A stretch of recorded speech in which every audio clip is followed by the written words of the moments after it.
Hi guys, मैंने अपने life का इम्पोर्टेंट 5 साल इस ट्रेडिंग को दिया, लेकिन आज मेरे हाथ में कुछ भी नहीं है।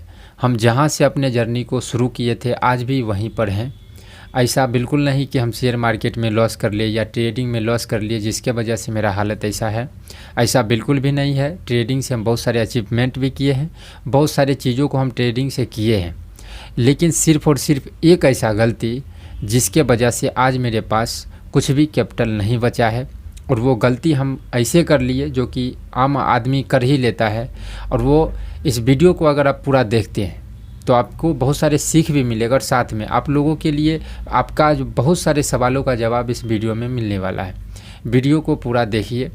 और एक रिक्वेस्ट रहेगा, हमें आप लोगों का सपोर्ट का भी सख्त ज़रूरत है। इससे पहले ऐसा वीडियो हम कभी नहीं बनाए हैं, और ये घटना भी बहुत दिन से एक साल से चल रहा है, लेकिन उसे हमें लगा कि हम मैनेज कर लेंगे तो इसको क्या है यूट्यूब पे आके इधर बोलना। लेकिन वो एक साल से हम लगते लगते अब फाइनली पता चला है कि अब हमसे कुछ होने वाला नहीं है। हम जितना उसमें लगाए हैं वो सब जीरो हो गया। वो सब जीरो होने का मतलब हुआ कि मेरे पास से जितना कैपिटल है वो सब ख़त्म। बहुत सारे भाई ऐसे हैं जो मेरे दुखी से उनको दुख होता है, बहुत सारे ऐसे भाई हैं। तो मतलब थोड़ा सा हम सोचे कि इसको पब्लिक नहीं करते, लेकिन इस डिप्रेशन में थे जिसका इफ़ेक्ट आप लोग देख पा रहे होंगे कि हम बहुत दिन से इसमें अब वीडियो भी नहीं बना रहे हैं, उतना इन्वॉल्व भी नहीं हो रहे हैं, आप लोगों से उतना बात भी नहीं हो रहा होगा। उसके बाद वीडियो भी देख रहे हैं बहुत दिन के बाद अपलोड हो रहा है, इसका इफ़ेक्ट पड़ रहा था। तो हमें फाइनली डिसीजन लिया कि आप लोग के साथ में साझा किया जाए। आज से 1 साल पहले ट्रेडिंग में बहुत अच्छा चल रहा था, बहुत अच्छा प्रॉफिट भी कर रहे थे, लाइफ अच्छा से सेटल था, और हम बेंगलोर में थे। और मेरे पास कैपिटल के तौर पे 15 से 16 लाख रुपया था, जो कि कैपिटल था। तो 15-16 लाख, जो लड़का 18-19 हज़ार के लिए सिक्योरिटी गार्ड का जॉब किया है, वो लड़के के पास में 16-17 हज़ार रुपया है, तो थोड़ा 16-17 लाख रुपया है, तो थोड़ा बड़ा बात था। यहाँ पे हमसे एक क्या गलती हो गया कि मेरे आसपास में कुछ ज़मीन बिक्री का था, वो ज़मीन हमने ख़रीद लिया। वो ज़मीन 2 भाई का झगड़े वाला ज़मीन था, लेकिन हमें उतना पता नहीं था। फिर हमें पता चला कि हाँ भाई झगड़े का ज़मीन है, तो हमको पता चला कि भाई 2 भाई का झगड़े का है, तो दोनों में से किसी ना किसी को तो मतलब बंटवारा होगा, तो हिस्सा मिलेगा ही। तो हमने उस ज़मीन को लिया। उसमें एक चीज़ और गलती उसमें एक चीज़ हो रखा था पहले से कि वो ज़मीन को दूसरे भाई ने पहले से बेच दिया था, और हम जो है बाद में उसी ज़मीन को लिखा लिए, क्योंकि हमको ये पता नहीं चल पाया कि मतलब किधर से कौन लिखाया नहीं लिखाया। हमें बस मतलब उतना छानबीन हम उसमें नहीं कर पाए। और मेरे घर में जो भी ये सब डिसीजन लेना पड़ता होता है, उसमें हम ही डिसीजन लेते हैं। तो इधर ट्रेडिंग में सब चीज़ अच्छा चल रहा था, उतना हम डीपली नहीं सोच पाए। उसके बाद यूट्यूब भी मतलब नया चैनल खोले थे, वो भी वायरल हो रहा था, बहुत सारे जगह से पैसे आ रहे थे, तो हमें मतलब उसमें उतना डीप नहीं गए।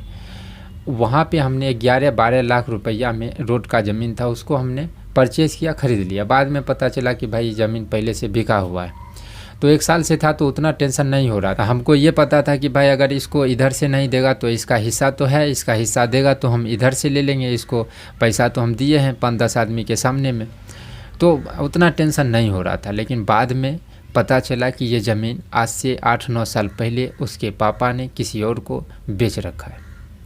वो भी इतने कम दामों में बेच रखा है, दारू पीने के चक्कर में, नशे के हालत में। अब उसका बाप ऐसा बोल रहा है कि हमको उतना आइडिया नहीं है, लेकिन हम जो है मेरे इधर जो भी ज़मीन का जो भी खरीद बिक्री होता है वो रोसड़ा में हो जाके होता है।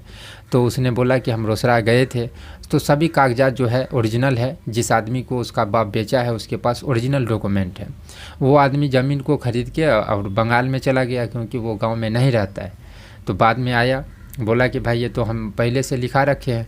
तो छानबीन जब हमने किया तो पता चला कि भाई उसके बाप के नाम का ज़मीन है। अगर बाबा के नाम का रहता तो कुछ कर सकते थे। अब जिसके नाम पे ज़मीन है वो पहले से बेच लिया है, तो तुम लोग कितना भी कुछ कर लो, तुम लोगों को नहीं मिलेगा। तो वो दोनों भाई का हिस्सा जो है उसका बाप पहले बेच लिया है।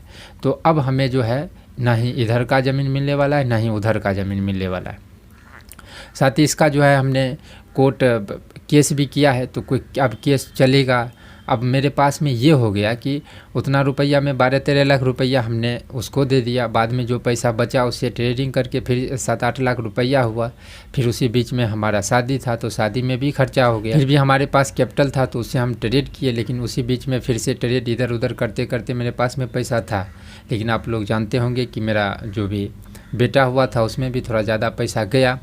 फिर इस सब में क्या हुआ कि इधर जो ज़मीन का लफड़ा था, इस समय हमें गांव जाना पड़ रहा था, उसमें इफ़ेक्ट पड़ रहा था। हम उतना अच्छे से इन्वॉल्व नहीं हो पा रहे थे शेयर मार्केट में, और हमको ये भी पता था कि टेंशन में अगर हम ट्रेड करेंगे तो अधिकतर चांस है लॉस ही होने का। तो इधर 3 महीना से आप लोग ये गौर कर रहे होंगे कि ना ही हम वीडियो उतना अच्छे से अपलोड कर पा रहे हैं, ना ही ट्रेडिंग को उतना सीरियस अभी ले रहे हैं, क्योंकि मेरे पास जो भी पैसा था ये सब कोट ये इधर करते उड़ते मेरा जो भी ट्रेडिंग का कैपिटल था वो हमारा खर्चा हो गया। क्योंकि जो भी कंपनी का सोर्स था उससे थोड़े बहुत आ रहा था, और जो मेरा मेन था वो था ट्रेडिंग से, वही हम नहीं कर पा रहे थे। तो जो मेरा सेविंग था वही सब से खर्चा होते चला गया। और इधर फिर से इधर 3 महीना का बहुत ज़्यादा इफेक्ट पड़ा, क्योंकि जब से पता चला कि भाई अब कोई ज़मीन नहीं मिलने वाला है, अब वो कोर्ट में केस चलेगा, ये होगा वो होगा, इसके लिए 3-4 साल लग जाएगा। और अभी मेरे पास करंट में कुछ भी हाथ में नहीं है। फंड ऐसा बोले कि फंड नहीं है जिससे हम ट्रेड करें। 2-3 लाख रुपया हम जो है मेरे इधर 5% पे लगाता है। 5 रुपये सैकड़ा बोला जाता है देहाती भाषा में। हम जो है 2 रुपये सैकड़े पे 3-4 आदमी को 2 से 3 लाख रुपया दिया है।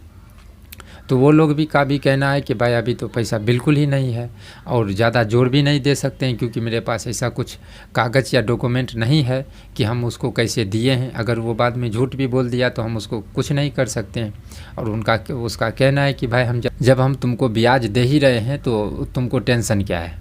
तो हम उसको बोले कि भाई देखो ऐसा बात है, ट्रेडिंग हम करते हैं, उसमें इन्वॉल्व रहना पड़ता है, उसमें कैपिटल चाहिए, 10-20 हज़ार से उसमें नहीं होता है। मुझे कम से कम 50 हज़ार भी दे दो, और जो भी तुम्हारा ब्याज है उसमें हम तुमको छूट दे देंगे, क्योंकि हमको ट्रेडिंग करने के लिए पैसा तो चाहिए, लेकिन उसके पास है ही नहीं तो वो देगा ही नहीं। तो ऐसा करते करते अब मेरे पास में अभी ऐसा फ़िलहाल है जो कि समझिए कि अब चिल्लर हाथ में बचा हुआ है, उससे ट्रेड हम नहीं कर सकते। क्योंकि उसमें सबसे पहले तो आप ये सोचिए कि जो आदमी बहुत ज़्यादा लॉट से करता है उसका माइंडसेट फिर 1-2 लॉट पे आएगा नहीं। दूसरा नंबर, अब पैसा अगर आपके पास में कम रहेगा तो एक जो है इमोशनल जुड़ जाता है, और कितना भी आप ट्रेडिंग को सीखिए, जब इमोशन दिमाग में आया तो आपका लॉस ही होने वाला, ज़्यादा चांस है आपका लॉस ही हो जाएगा। और 15-20 हज़ार से आप क्या हम ट्रेड कर सकते हैं, क्योंकि अगर हम शुरुआती फेज में रहते तब तो ठीक था, लेकिन मेरा माइंडसेट उस लेवल तक चला गया है जहाँ से 15-20 हज़ार से हम ट्रेड बिल्कुल भी नहीं कर सकते हैं। तो अभी इधर उधर हम देख रहे हैं, इसको सॉर्ट आउट कर रहे हैं। फाइनली हम जो है ये डिसीजन लिए हैं कि भाई ज़िंदगी है, उतार चढ़ाव तो चलता रहेगा। आप लोगों से हम बहुत सारे वादे भी किए कि आप लोग से बात करेंगे, ये करेंगे, ये भी इफ़ेक्ट हो रहा था। साथ में बहुत सारे ऐसे कोर्स भी हम आधे पे लेके छोड़े हुए हैं। तो हमने डिसाइड किया कि भाई ये मेरा पर्सनल ये प्रॉब्लम है, इसको हम खुद ही हैंडल करेंगे। और इससे भी बड़ा बड़ा टेंशन मेरी लाइफ में आया है, उसको हम हैंडल किए हैं।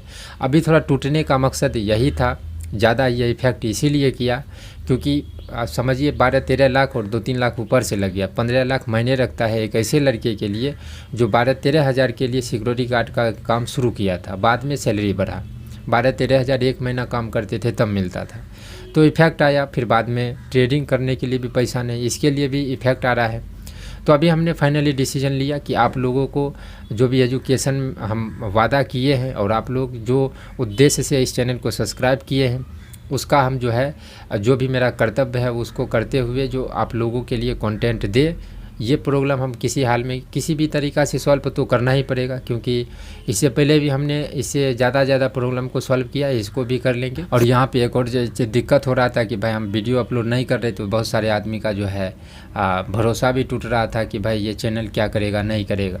तो उन सब आदमी को रोकने के लिए भी हमको अपने प्रॉब्लम को भूल के आना पड़ेगा यूट्यूब पे, क्योंकि यूट्यूब से भी अच्छा खासा इनकम होता है। और हमने 3-4 बार हमारा जो है $150-200 करके पेमेंट आया, क्योंकि सब्सक्राइबर कम है, लेकिन जो हम वीडियो बनाते हैं लेंथी बनाते हैं और इस पे जो है प्रचार जो भी एडवर्टाइज आता है वो थोड़ा ज़्यादा वैल्यू वाला आता है, क्योंकि टैक्स से रिलेटिव ये चैनल है।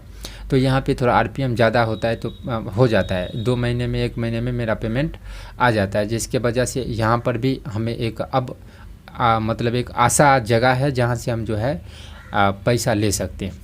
आप लोगों से रिक्वेस्ट रहेगा कि सपोर्ट करिए, सब्सक्राइब तो करना ही है, साथ ही इस वीडियो को लाइक और कमेंट भी करना है, और आप अपना राय भी दे सकते हैं कि इस स्थिति में हमें क्या करना चाहिए।